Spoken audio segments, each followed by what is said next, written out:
Hello. Today we're back with another installment of Unraveling the Mental Performance Puzzle with yours truly, David Baleno. In this episode, I want to discuss more information about mental performance consultants and coaches, the cmpc certification, where to find mental performance consultants and coaches, how many there are, what the job market looks like, and what gaps exist in the field of sports psychology. Let's get into it.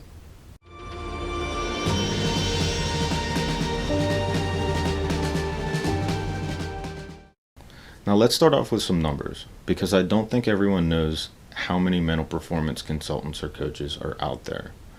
And I think this may have something to do with what I mentioned in the last video, the lack of a standardized title, but I also think the underuse of mental performance consultants throughout the country, in all different levels, all different sports, perhaps makes it seem like there aren't a lot of us out there. Now I'll start with some simple math. Let's say there's 20 master's degree programs in sports psychology, performance psychology, or something similar. And let's say each of these programs has been around since 2000. Both of those numbers are likely a low estimate. But if they graduate 20 people per year, over 20 years, 20 programs, 20 times 20 times 20 gives us 8,000 mental performance consultants or coaches throughout the United States. Now, simple math, and I know that the number is going to be off because of different population density per state, but 8,000 divided by 50 gives us roughly 160 mental performance consultants per state. Now let's shift to CMPCs, which we learned in the last video are Certified Mental Performance Consultants through aasp, which is the Association for Applied Sports Psychology, which is the biggest and most important sports psychology organization here in the United States. As of February-March of 2020, there are just under 500 CMPCs. Here's a quick rundown, state by state, of how many CMPCs there are. But I'll also put a link in the description below to the aasp website where you can click on a bubble that says Find a CMPC.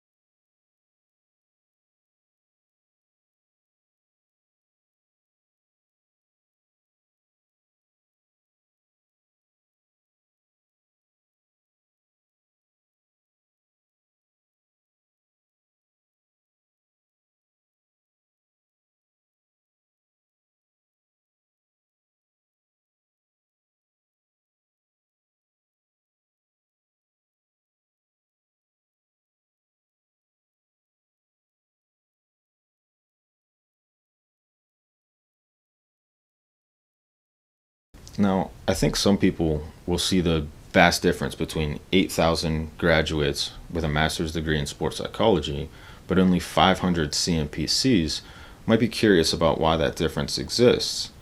And I think the most obvious answer, quite honestly, is that the average coach or athlete, or even members in the board of directors for sports organizations across the country, they don't really know what a CMPC is.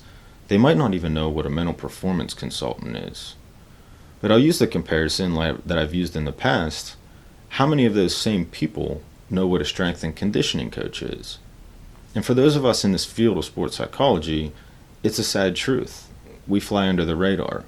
It's a low percentage of people that know who we are, what to call us, what we do, where to find us, etc. So sometimes I might start a conversation with an athlete or a coach and say, all right, well, what percentage of your sport, your activity, is physical versus mental?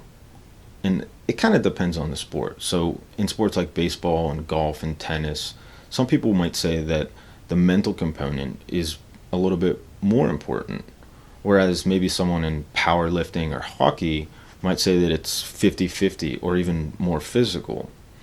But nonetheless, I think we can all agree that all sports and activities have both a mental and a physical component.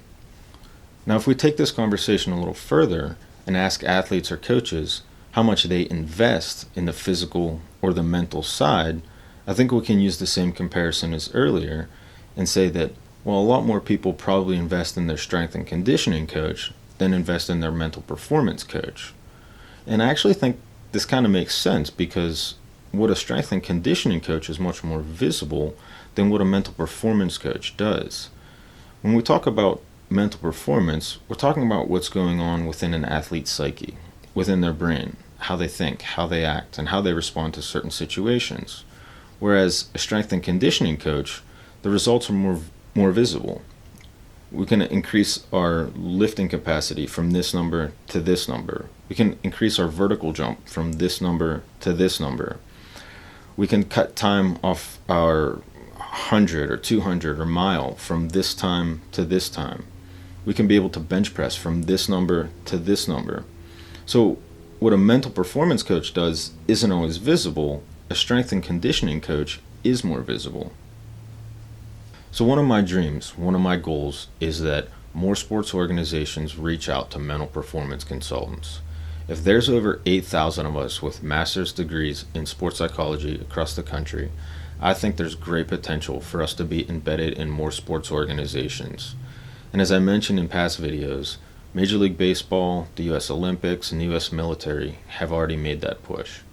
And the U.S. military is a good example because they don't spend taxpayer money based on maybes or what ifs. They want mental performance consultants because they know that it works. And if you look at jobs in the U.S. military or Major League Baseball, you'll see that they require cmpc certification, or at a minimum, people who are working towards that certification. Now I want to get into more detail in future videos about the job market in sports psychology, in the field of sports psychology and mental performance. But very honestly, and I may take some flack for this, in 2020 there are not a lot of full-time jobs in the field of mental performance. I invite you to look in any job search index right now and type in mental performance coach or mental performance consultant and see what comes up. Even the aasp website has an employment section. And considering how many people are graduating year by year with a master's degree in sports psychology, the number of jobs is way out of balance. A lot of people end up creating their own personal practice, and they try to find a pocket of athletes, or coaches, or teams, sports organizations, even business organizations, to use their sports psychology education. But it's a tough situation because we're talking about seasonal work, no benefits package, no long-term contracts, and a generally unstable lifestyle. And again, why I hope to change that by making these videos to create a larger identity for mental performance consultants. Now I want to close with 3 suggestions. And the first one is, if you're an athlete or a coach, think about the mental side of your game. So for athletes, what are you doing now to improve your mindset in your sport, in your activity? If you're a coach, what are you including in your practice or training sessions to make your athletes better on the mental side of the game? My second suggestion goes for parents or coaches or anyone who serves in the board of directors for a sports organization, and that is, find a mental performance consultant in your area and invite them out to run a session or to have a seminar. I personally think all organizations should have at least 4 specialists that they rely on for these type of semi-regular seminars. And those are strength and conditioning coaches, mental performance coaches, sports nutritionists, and sleep experts. If it takes a community to raise a child, it takes a group of specialists to raise an athlete. And my last suggestion is to do your research. Seek out more information on sports psychology and mental performance.